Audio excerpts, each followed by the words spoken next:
started with a talk about the demonstration project she's been working on. Come on up, Jill.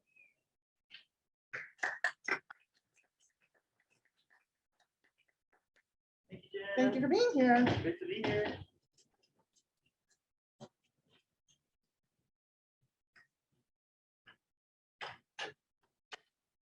Get my timer going. Hi, everybody. Nice to see you. Mostly familiar faces, a couple new faces. So looking forward to getting to know everybody. My name is Joel Kramer, and I work with Cody Hale here in Lakeside at the Resource Conservation District. I'll tell you a little bit about us in a bit, but I'm going to be presenting today on a project funded by the Department of Food and Agriculture. It's a demonstration on the use of cover crops supplemented by composting in an avocado orchard in Escondido. So thanks to Cooperative Extension for organizing this event and also for contributing to the project itself, and to Farm Bureau for having us here today. So a little bit about our conservation district. We are one of many in the state. There's more than 90 conservation districts, and there's 3 in the county. And our role is to conserve, to support with the conservation of natural resources. In my department, we focus particularly on farms, and we are a non-regulatory, local, independent government agency, kind of like the water district.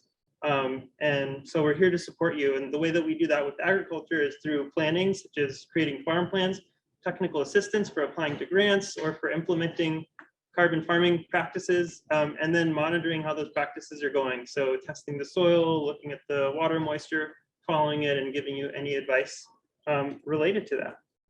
And so this is one of 3 different demonstration projects that we've had funded from the Department of Food and Agriculture as part of their Healthy Soils program.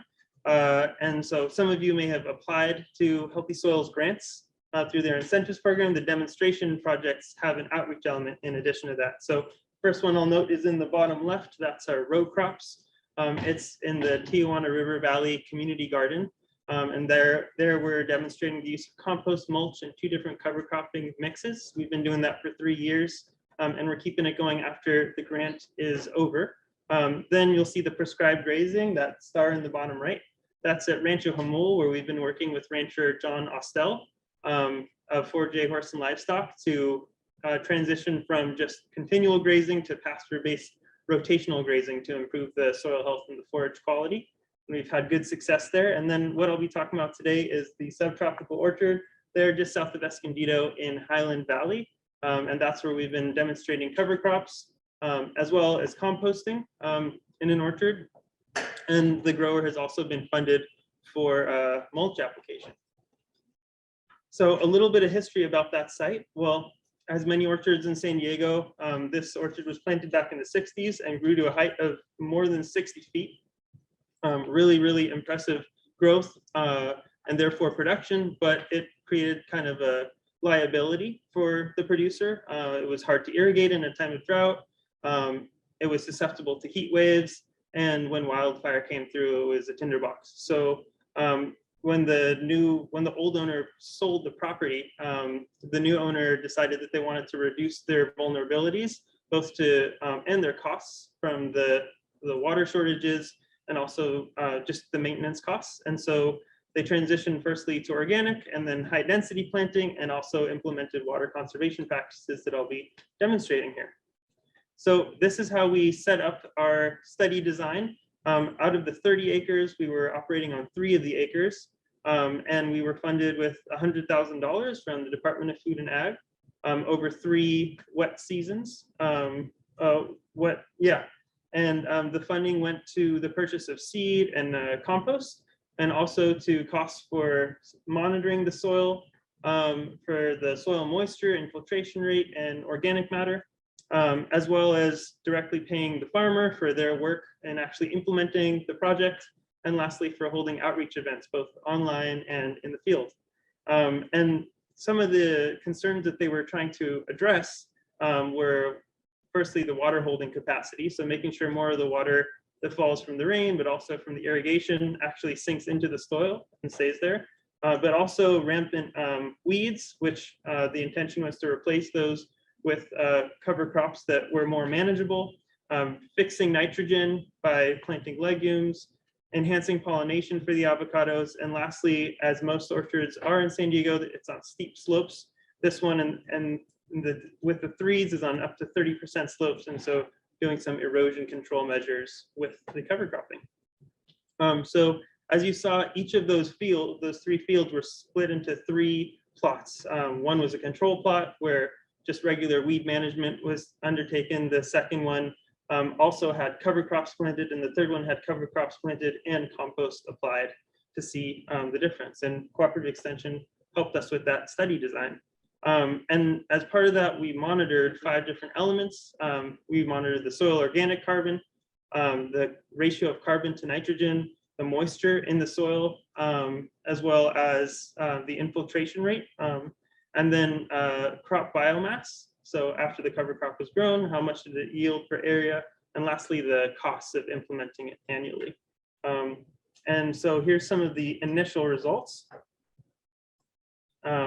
Firstly, for infiltration. So this is modeling what would happen if 2 inches of rainfall fell on that location in the course of a minute. So this first bar on each of these is that first inch. And then once that drains out, we applied another inch of water. And you can see that there's quite a wide variation. In this field, these first 2 fields, the second application took quite a lot longer to drain. So there's some room for improvement there with breaking up the soil surface. But in this third field, we had perhaps more sandy soils or steeper soils, I'm not sure.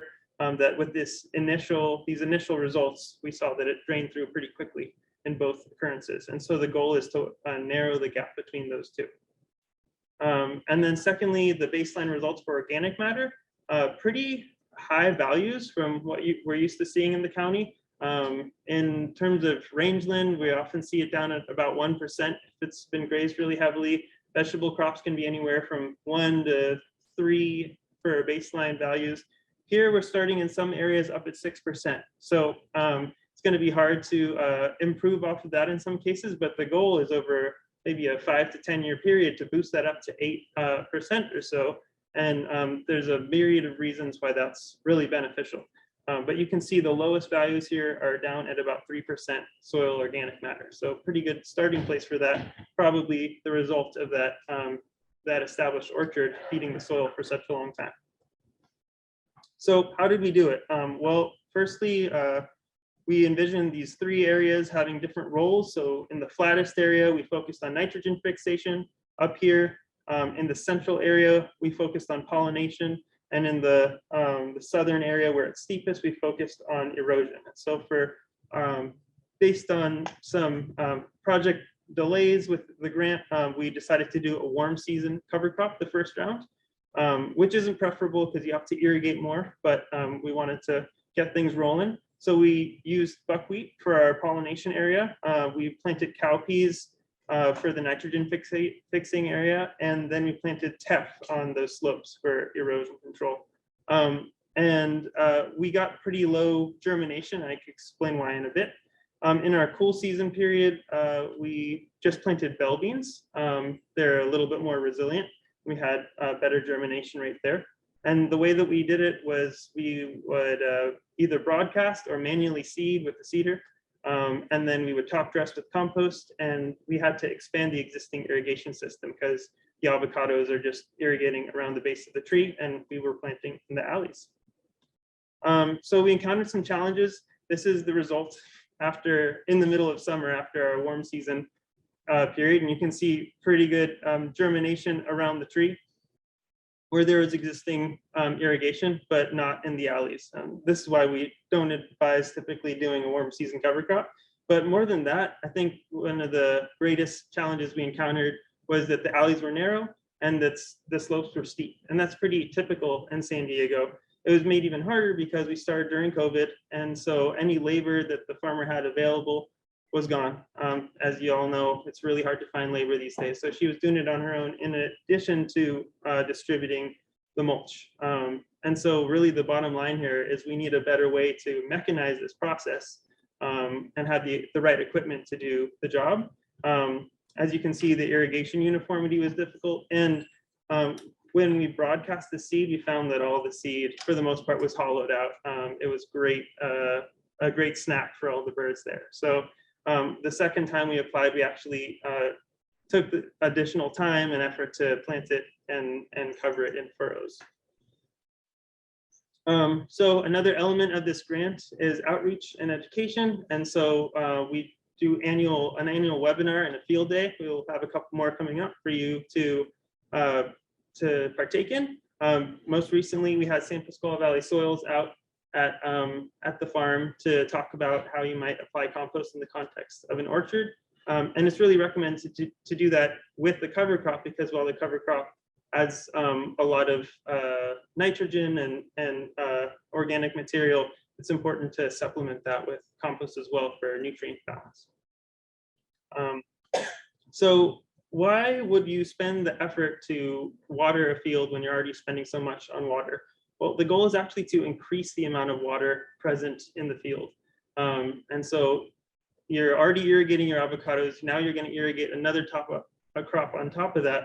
And that's because what you want to do is take best advantage of the water that is falling by rainfall and from irrigation. You want to increase the soil water holding capacity. And that's because for every 1% increase in organic matter, you're going to see a 1 acre-inch increase in water holding capacity. And that's for a given moment. So in between rains, that will refill. And it doesn't happen instantly, but it's because on one level, the roots are breaking up the soil more and allowing for more water to penetrate, but they're also holding more water at the surface where it's needed. So while you might have more evapotranspiration, you're also going to have more soil water infiltration from the rainfall and your irrigation, and more of it will be retained at the surface, in addition to which you'd expect to have less surface runoff. That's the theory. In practice, it's challenging because we have seasonal rainfall, and so we can only really grow cover crops in the cool season unless you irrigate heavily. And even in the cool season, it's recommended to irrigate somewhat because the rainfall is so variable. So you kind of have to put some water in order to make sure that you have that additional water available. And while it's been challenging for us, there are several other locations in the county that cover crops have worked really well for. The first of which is KD Farms. You might know it from Conine Dairy. It's in the San Pasqual Valley. And they plant their pasture with rotational cover crops in order to enhance the pasture. They've been doing it for decades, and it works really well for them, but they have the advantage of a very good groundwater source. Secondly, in our demonstration plot in the Tijuana River Valley, we have two different cover crop mixes. One is dominated by legumes, and the other one has more grasses and other pollinators. And we've had good success with that, but it hasn't been as clearly economically efficient as, let's say, composting, because it does take labor to plant it and the field is unavailable while it's being cover cropped. And then thirdly, I'm sure some of you know of Food Shed or Solidarity Farms. They've been demonstrating cover crops in Palma Valley, and they've had great success with that as well. It was funded by the Department of Food and Ag, and they've had the ability to continue doing that year to year. And so we're now seeing the results and the beneficial results of that. The common thread here, though, is that you'll notice that those are all in river valleys, and we're trying to do something on a hilly orchard. And so what it comes down to is that we didn't have, so far, the right equipment to really make that work. And that's why funding is so important. We're looking at having a blower that would actually be able to distribute the seed and the compost in one on the hill effectively. We're looking at, there's a lot of talk about an equipment co-op. It'd be great to chat with all of you later to make that kind of equipment more available to others, but it feels like that's the lowest common denominator that's holding us back. Some of the funding opportunities that might support that are this program, the Healthy Soils Program. So an individual farmer can apply for incentives through HSP from the Department of Food and Ag. Also, NRCS, the Natural Resource Conservation Service, provides EQIP funding as a cost share for conservation practices like this. And then there's private funding sources like Zero Foodprint, which is a coalition of restaurants that will directly fund carbon farming practices, and on a smaller scale, Project Apism will pay for your cover crop seed. So that's our cover crop project, but it's one of many things that we offer. We offer soil sampling. We're now offering irrigation evaluations and pump efficiency tests. If you want to apply to one of these grants, Cooperative Extension's here to help, and other RCDs are here to help, but we can also help you with those grant applications.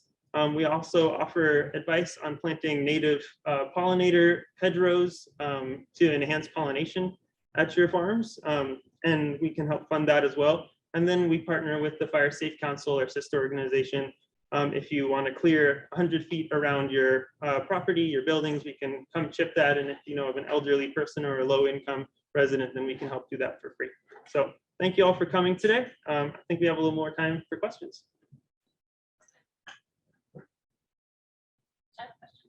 Hi, Terry. So is the native soil naturally low in organic matter? Yeah, it is. It's mostly what we see is sandy loams around.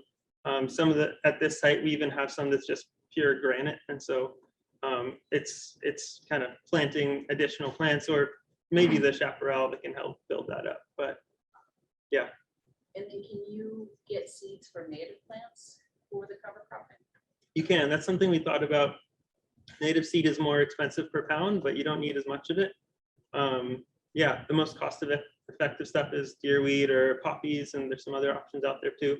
My colleague Cody Hale has a nice list for you, and we are also offering milkweed seed right now if that's something you're interested in. Hi, Neil. Hi. How do you measure the organic content? Well, the way I've done it in the past is in an oven. So I'm not sure actually the lab methods that are used. We go out and we collect the first 6 inches of the soil, so we get a good picture of the soil column, and we send it off to Wallace Labs or the lab in Fallbrook. I don't know the lab method offhand that they're using. Sorry about that. That's all right. And what's your favorite nitrogen fixing cover crop?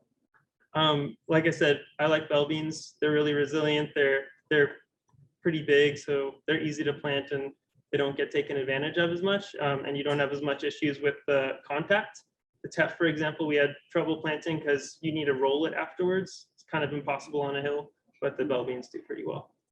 And do they come back year after year?